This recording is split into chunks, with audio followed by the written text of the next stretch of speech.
حضور کے چچا حمزہ بن عبد المطلب ابھی اسلام نہیں لائے تھے، شکار کرنے گئے ہوئے تھے۔ یہ جب شکار کر کے آتے تو بڑے اطراء کے چل رہے ہوتے، تو دو لونڈیاں آپس میں بات کر رہی کہ اگر اس کو پتا ہوتا نا کہ اس کے بھتیجے کے ساتھ آج عمر بن حشام نے کیا سلوک کیا ہے تو آج اس کی یہ چال نہ ہوتی۔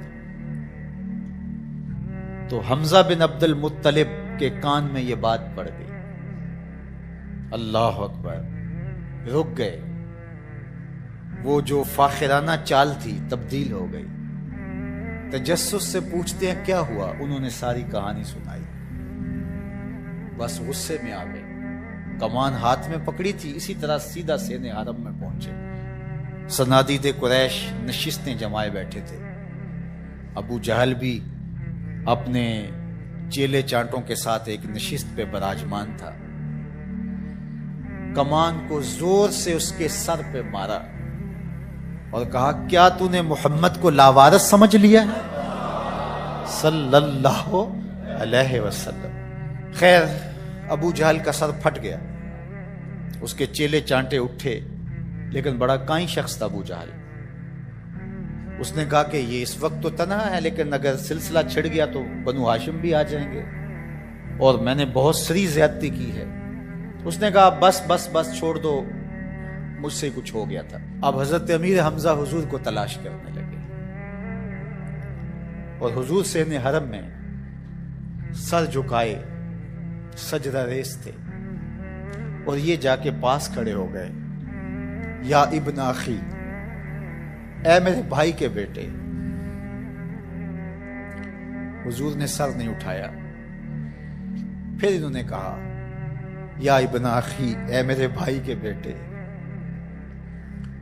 حضور پھر سجدے میں سر رکھ کے رو رہے ہیں۔ پھر انہوں نے تیسری مرتبہ کہا یا ابن اخی، اے میرے بھائی کے بیٹے۔ حضور سجدہ ریز ہے۔ میاں صاحب فرماتے ہیں اسی کسے دے کچھ نہیں لگ دے تے نہ کوئی ساڈا دردی۔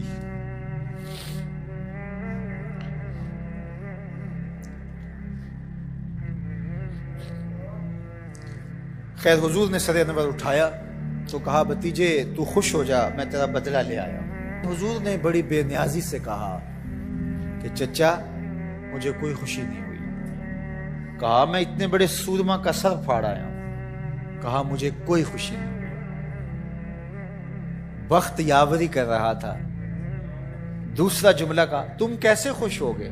کہا جس رب کو میں مانتا ہوں اس کو تم بھی مانو، یہ میری خوشی کا سامان ہے، اگر مجھے یہ دے سکتے ہو تو کہا پھر دیر نہ کیجئے، ابھی اپنی غلامی میں شامل کر لیجئے۔ آقا کریم علیہ السلام احد کے اندر جب حضور کے چچا شہید ہوئے، وہ دن بھی تاریخ اسلام کا دردناک دن ہے۔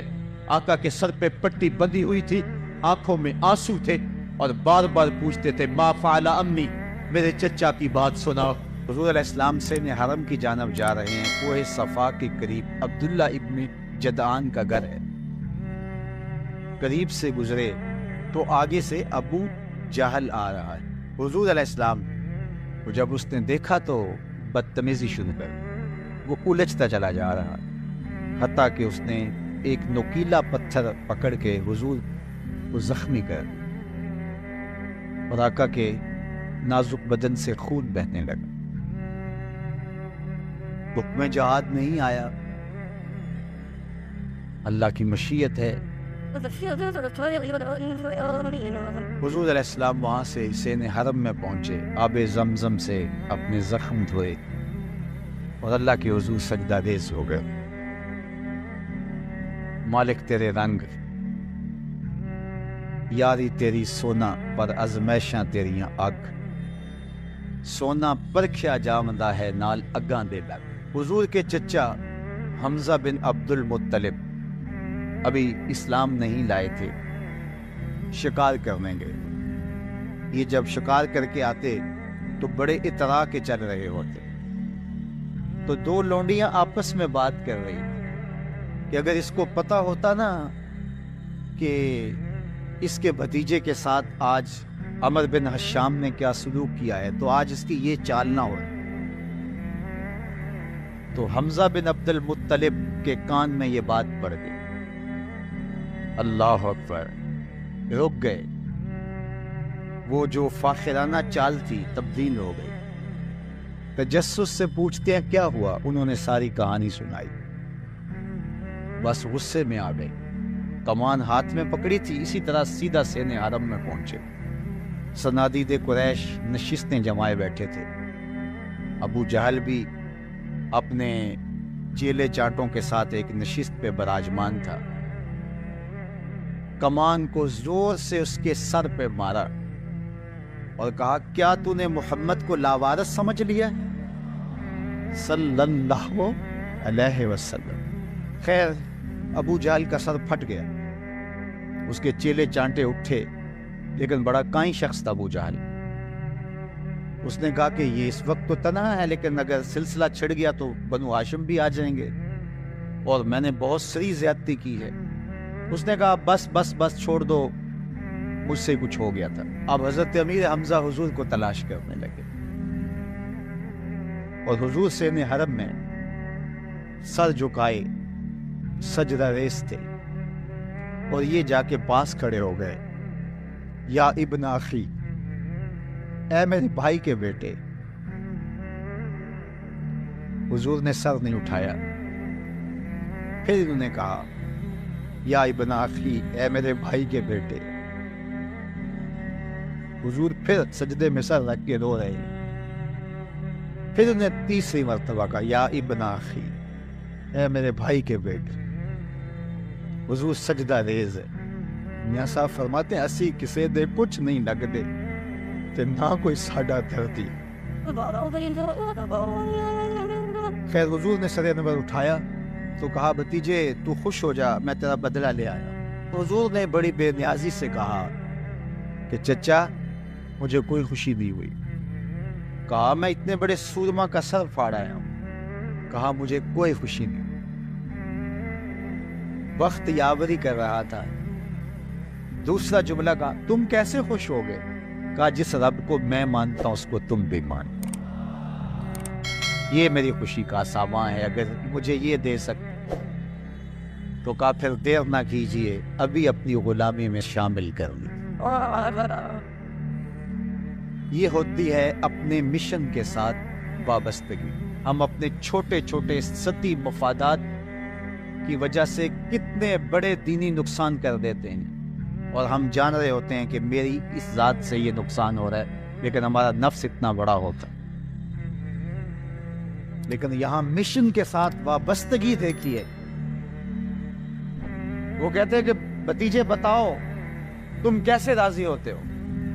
تو جو حضور بولتے ابو جہل کے ٹکڑے ٹکڑے ہو چکے ہوتے چند لمحوں کے بعد. لیکن کہا نہیں، میں اس سے راضی ہوتا ہوں کہ جس رب کو میں مانتا ہوں وہ اس کو تو مان.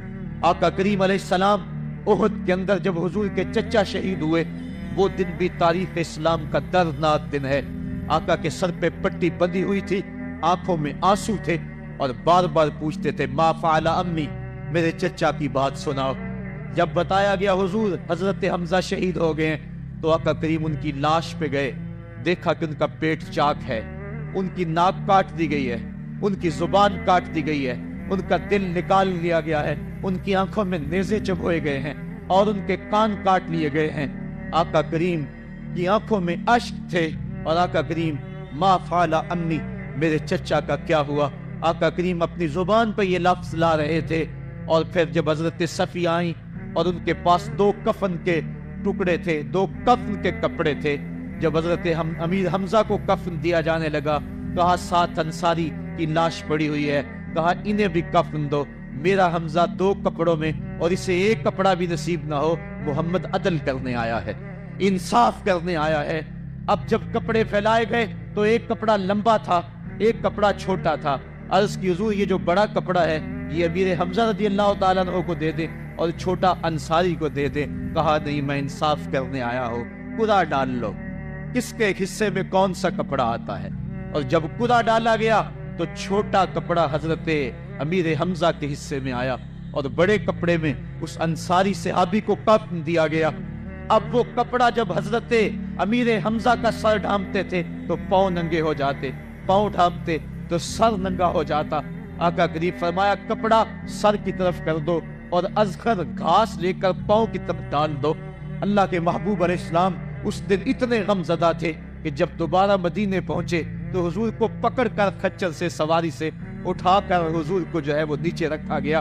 سخت تکلیف میں تھے، دکھوں کی زندگی، طائف کے بازار، پھر مدینے کے اندر جب وہ ماحول آیا، خوبصورتیاں آ گئیں، روشنی آ گئی، آسمان سے ہر دم نور اترنے لگا۔ وہ وقت گیا جب لوگ پتھر مارتے تھے، اب حکم ہو گیا خبردار میرے نبی کی آواز سے آواز بھی اونچی نہیں کرنی، خبردار تم نے میرے نبی سے کوئی مسئلہ پوچھنا ہے تو پہلے صدقہ لو، پھر فقیر ڈھونڈو، پھر خیرات کرو، پھر میرے نبی کی چوکھٹ پہ آؤ، تمہیں پتہ چلے کہ کس چوکھٹ پہ آ رہے ہیں، کس در پہ آ رہے ہیں۔ آقا کریم علیہ السلام اس ماحول کے اندر گھر میں خوش ہیں، آنگن میں خوشیاں ہیں، پھول کھلے ہوئے ہیں۔ حضرت ابراہیم علیہ السلام حضور کے شہزادے حضور کی ران پہ بیٹھے ہوئے ہیں۔ حضرت امام حسین بھی دوڑتے دوڑتے آئے اور وہ بھی حضور کی ایک ران پہ بیٹھ گئے۔ حضور کبھی حسین کو دیکھتے ہیں، کبھی اپنے فرزند کو دیکھتے ہیں، کبھی حسین کو دیکھتے ہیں، کبھی حسین کے ماموں کو دیکھتے ہیں۔ حضرت ابراہیم اور حضرت امام حسین رضی اللہ تعالیٰ عنہ دونوں کو دیکھ کر اللہ کے محبوب خوش ہو رہے ہیں۔ فرشتہ نے اذن مانگا، آقا کریم نے اذن دیا۔ اس نے عرض کی حضور ان دو میں سے ایک کا اختیار ہے، ایک کو ایک کے بدلے میں قربانی دینا ہوگی۔ اب قربانیوں کی وہ حرم سے جو داستان چلی تھی وہ تسلسل ٹوٹنے نہیں پا رہا ہے، وہ تسلسل جاری ہے۔ حضور نے ایک نظر حضرت ابراہیم کو دیکھا اور پھر ایک نظر حضور نے حضرت امام حسین کو دیکھا، پھر حسین کو پکڑ کے سینے سے لگایا اور کہا میں اپنے اس بیٹے پہ اپنے اس بیٹے کو قربان کر رہا ہوں۔ نسل اسماعیل کو باقی رکھنا تھا، اللہ تعالیٰ نے اس کے لیے دمبا بھیج دیا، کیونکہ حضرت اسماعیل علیہ السلام کی پیشانی میں نور مصطفیٰ چمک رہا تھا۔ سلسلہ وار یہ نور حضرت عدنان کی پشت میں پہنچا اور وہاں سے منتقل ہوتا ہوا یہ نور حضرت عبد المطلب کی پشت میں پہنچا۔ اللہ تعالیٰ نے انہیں 10 بیٹے عطا فرمائے۔ انہوں نے منت مانی تھی، اے اللہ اگر تو مجھے 10 بیٹے دے اور وہ جوان ہوں، تنو مند ہوں، تو میں ایک بیٹا تیرے راستے میں قربان کروں گا۔ جب حضرت عبداللہ جو کہ حضرت عبد المطلب کے چھوٹے فرزند تھے، ان کی عمر 18 سال ہوئی تو حضرت عبد المطلب کو اپنی منت یاد آئی۔ انہوں نے اپنے 10 بیٹوں کو بلایا، کہا بیٹا میں نے کعبہ کے رب سے یہ وعدہ کیا ہے کہ اللہ مجھے اگر 10 بیٹے دے گا تو میں ایک بیٹا اللہ کی راہ میں قربان کروں گا۔ اب تم بتاؤ تمہاری رائے کیا ہے؟ کہانی حرم کی پھر دوبارہ دہرائی جا رہی۔ کہا رائے بتاؤ۔ 10 کے 10 بیٹوں نے گردن خم کر دی۔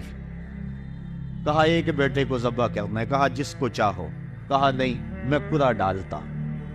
جب قرعہ ڈالا تو حضرت عبداللہ کے نام قرعہ نکل آیا۔ فرشتے پھر دم بخود تھے، مالک تو نے اس کی پشت میں امانت رکھی ہے اور آج اس کو بھی ذبح کیا جائے گا۔ کائنات پر پھر کوہرام مچنے لگا۔ حضرت عبد المطلب آستینے چڑھا رہے ہیں، ہاتھ کے اندر چھری ہے۔ یہ خبر پورے مکے میں پھیل گئی، سارے سردار دوڑے آئے۔ کہا عبد المطلب یہ رسم تو نہ ڈالو، اس کا ادا کرنا مشکل ہو جائے گا۔ کہا میں نے کعبے کے رب سے یہ منت مانی تھی اور اللہ نے وہ منت پوری کر دی۔ اب میں تو جب قرعہ نکالا تو میرے اس فرزند کے نام قرعہ نکل آیا، میں اس منت کو ہر صورت میں پورا کروں گا۔ لوگ اکٹھے ہو گئے، منت سماجت کر رہے ہیں، لیکن حضرت سیدنا عبد المطلب ہر صورت میں اپنی اس منت کو پورا کرنے کے لیے مصر ہیں۔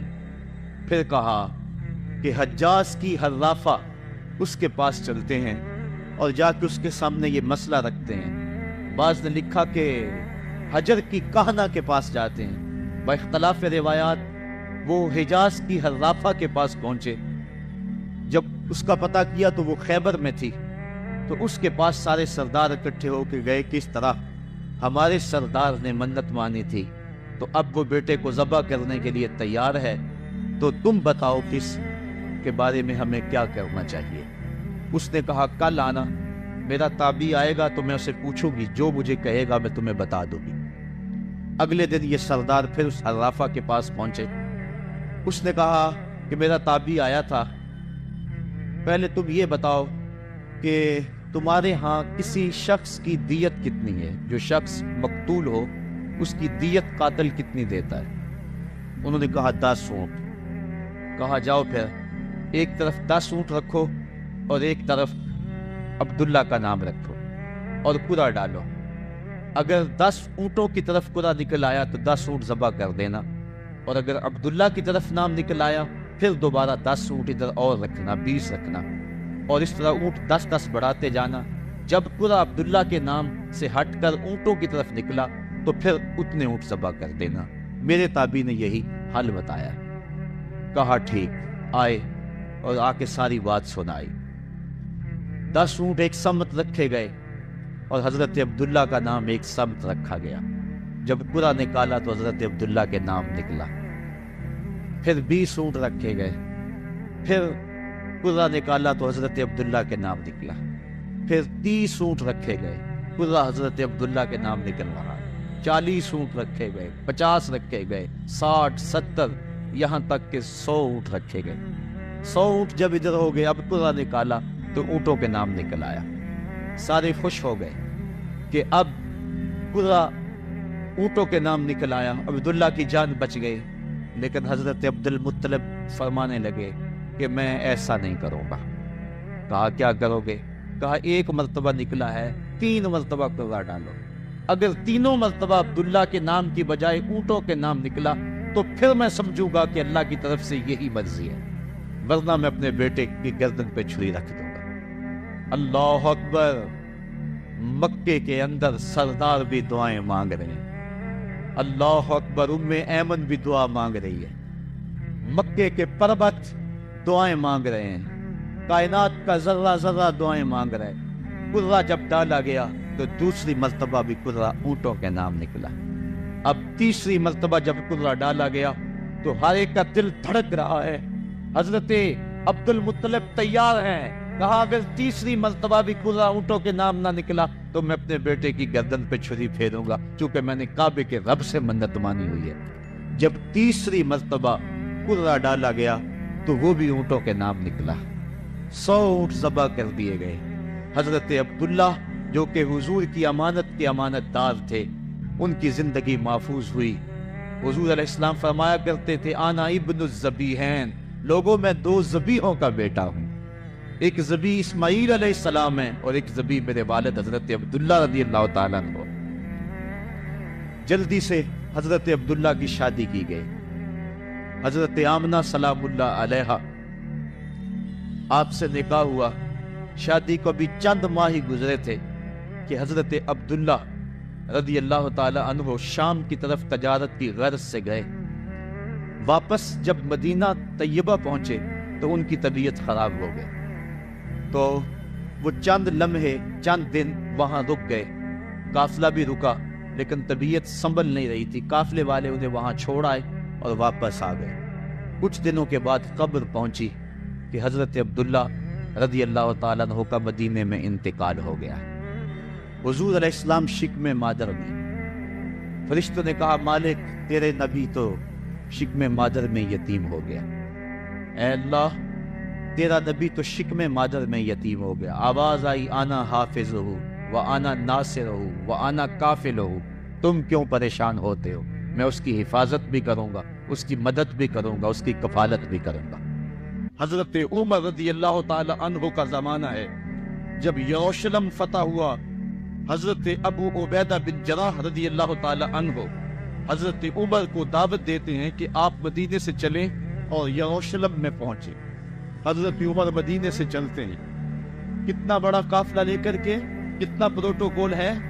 حضرت عمر اکیلے اور ساتھ ایک غلام، اور اونٹ بھی ایک، باری باری سوار ہوتے ہیں، کبھی غلام سوار ہوتا ہے، کبھی عمر سوار ہوتا ہے۔ حکمران تو وہ تھے، لوگوں کی دہلیز پہ امن دینے والے، لوگوں کی چوکھٹ پہ جو ہے وہ نور بانٹنے والے آج کے حکمرانوں نے تمہیں رمضان المبارک کے اندر لوڈ شیڈنگ کا پیکج دیا ہے، اور آج بچے بھی تڑپ رہے ہیں اور جوان بھی سسک رہے ہیں، اور ماہ سیام میں جن اذیتوں میں قوم کو مبتلا کر دیا ہے وہ کسی سے مخفی نہیں ہے۔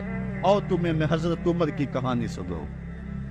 حضرت عمر ان کو تخت حکومت پہ بیٹھتے تھے، اور ان کا تخت کو سونے زبرجد کا نہیں تھا، مسجد نبوی کی چٹائی تھی، اور سارا دن وہاں بیٹھ کے لوگوں کی باتیں سنتے، اور جب رات کے اندھیرے گہرے ہوتے عمر بھیس بدل کے مدینے کی گلیوں کا گشت کرتے۔ کہا تمہارے گھر سے دھواں نکل رہے ہیں اور بچے رو رہے ہیں، ان کو کھانا کیوں نہیں دیتے؟ کہنے لگی عمر کی جان کو رو رہی۔ عمر کے پوتلے سے زمین نکل گئے۔ کہا کیا ہوا؟ کہا 3 دن سے ہمارے ہاں کھانے کے لیے کچھ نہیں ہے، روزانہ بچے روتے ہیں، اور میں ہنڈیا کے اندر پتھر ڈال کر کے نیچے سے آگ ڈالتی رہتی ہوں کہ بچے انتظار کر کر کے سو جائیں گے، کب وقت سو بھی نہیں رہے، اور وہ پتھر پکیں گے بھی کیا، اور میں عمر کی جان کو رو رہی ہوں۔ حضرت عمر کا کلیجہ دہلنے لگا، فوراً پلٹے واپس بیت المال میں آئے، گھی کا ایک کنستر لیا، آٹے کی بوری لی، مرچ مسالہ جات بہت کچھ اٹھایا، اپنے کندھے پہ رکھا، بوری اپنی کمر پہ لادی۔ عمر بیت المال سے نکلے تو آپ کے خادم اسلم نے دیکھ لیا، آگے بڑھا، کہا میرے آقا میں اٹھاتا ہوں۔ عمر کی آنکھوں میں آنسو ہے۔ کہا اسلم قیامت کے دن میرا بوجھ اٹھا لو گے؟ کہا قیامت کے دن تو اپنا اپنا بوجھ اٹھانا پڑے گا۔ کہا عمر کو آج اپنا ہی اٹھانے دو۔ حضرت عمر وہ گھی کا کنستر اور وہ آٹے کی بوری سر پہ اٹھائے ہیں، اور اس خاتون کے گھر جاتے اور دستک دیتے ہیں۔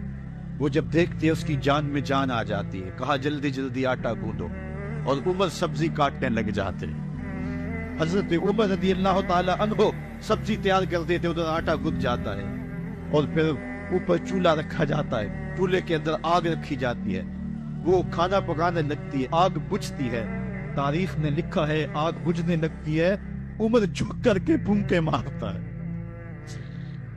عمر جھک جھک کے پھونکے مارتا ہے۔ کھانا پک گیا اور بچوں کے سامنے کھانا رکھ دیا، بچے کھا رہے ہیں۔ اب بچے رو رو کے نڈال ہو چکے تھے۔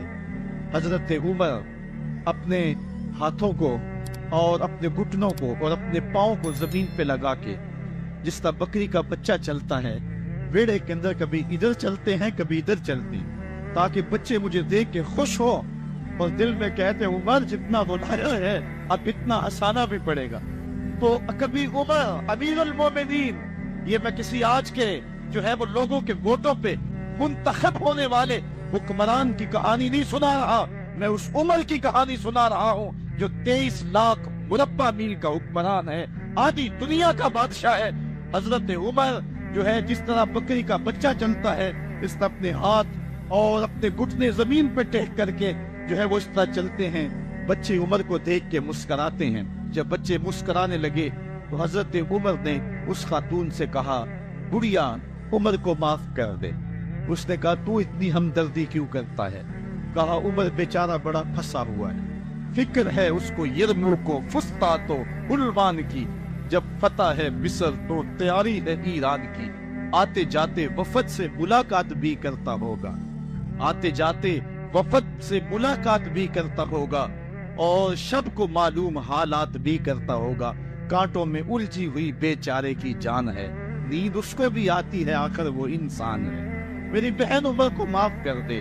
اس نے کہا نانا عمر کی بات میرے سامنے نہ کر، قیامت کا دن ہوگا، عمر کا گریبان ہوگا اور میرا ہاتھ ہوگا۔ جب اس نے یہ بات کہی تو عمر برداشت نہ کر سکے، بچوں کی طرح پلک پلک کے رونے لگے۔ کہا وہ بد نصیب عمر تیرے سامنے ہے، آج ہی کہنا جو کہنا ہے، قیامت کے دن مجھے معاف رکھنا۔ اس نے کہا تو عمر ہے؟ کہا بد نصیب عمر تیرے سامنے کھڑا ہوں۔ میرے عمر کہتے ہیں اگر دجلہ کے کنارے ایک بکری کا بچہ بھی پیاسا مر گیا، اس کا حساب بھی عمر سے لیا جائے گا۔ اللہ اکبر۔ میں اس حضرت عمر کی کہانی سنانے لگا تھا۔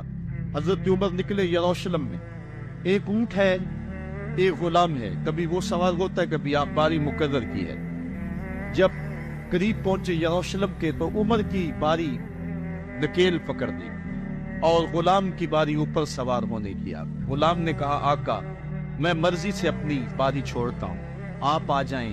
دشمنوں کے مفتوحہ علاقے میں آ رہے، تازہ تازہ علاقہ فتح ہوا ہے، اسلام کی شان و شوکت ظاہر ہو۔ عمر نے کہا اسلام کی شان و شوکت ایسے ظاہر نہیں ہو، اپنی باری پہ تم بیٹھو گے، اپنی باری پہ میں بیٹھوں۔ لوگ منتظر کھڑے ہیں، دور سے جب دیکھا کہا اس کی ہیبت سے کانپتے تھے ہم، یہ تو کوئی حبشی لگتا ہے، رنگ کالا ہے، ہونٹ موٹے ہیں، اس سے تو زیادہ حسین اس کا غلام ہے جو آگے آگے چل رہا ہے۔ حضرت ابو عبیدہ نے کہا دھوکہ کھا رہے ہو، ہمارا آقا وہ نہیں ہے جو اونٹنی کے اوپر سوار ہے، ہمارا آقا وہ ہے جو لگام تھامے آگے آگے چل رہا ہے۔ حضرت عمر رضی اللہ تعالیٰ عنہ کو آگے بڑھ کے جابیہ کے مقام پہ حضرت ابو عبیدہ بن جراح نے استقبال کیا۔ حضرت عمر آگے بڑھے اور انہوں نے آگے بڑھ کر کے حضرت ابو عبیدہ کے دونوں کندھوں پہ ہاتھ رکھا، اور سنو حضرت عمر نے کیا کہا لا الہ الا اللہ انا کنا اذل قوم فاعزنا اللہ بالاسلام۔ کہا کہ لا الہ الا اللہ، اے ابو عبیدہ بن جراح، ہم ایک ذلیل قوم تھے اور اللہ نے ہمیں اسلام کی وجہ سے عزت عطا کی۔ اور میں تمہیں ایک تاریخ ساز بات کہنے لگا ہوں، اور وہ یہ ہے کہ جب تک ہم اس عزت والے اسلام کے دامن کو تھامے رہیں گے ہماری عزت قائم رہے گی، اور جب اسلام کے علاوہ کسی اور جگہ سے عزت ڈھونڈیں گے تو رسوا کر کے رکھ دیے جائیں۔ یہ ہے وہ خلاصہ جو حضرت عمر نے امتوں کے عروج و زوال کا بیان کیا ہے۔ اس امت کو جو خیرات ملی ہے تخت و تاج کی، وہ پیٹاگون سے نہیں ملی، وہ واشنگٹن سے نہیں ملی، وہ وائٹ ہاؤس سے نہیں ملی، وہ محمد عربی کے جوڑوں کا صدقہ ملی ہے۔ اس لیے جب ہم نے اسلام سے انحراف کیا، پاکستان حاصل کیا گیا تھا۔ پاکستان کا مطلب کیا؟ لا الہ الا اللہ۔ ہم نے اس نعرے کو ہی چھوڑ دیا ہوا ہے، ہم نے انحراف کر دیا۔ آج ہماری نظریں مغرب کی طرف لگی ہے کہ تخت و تاج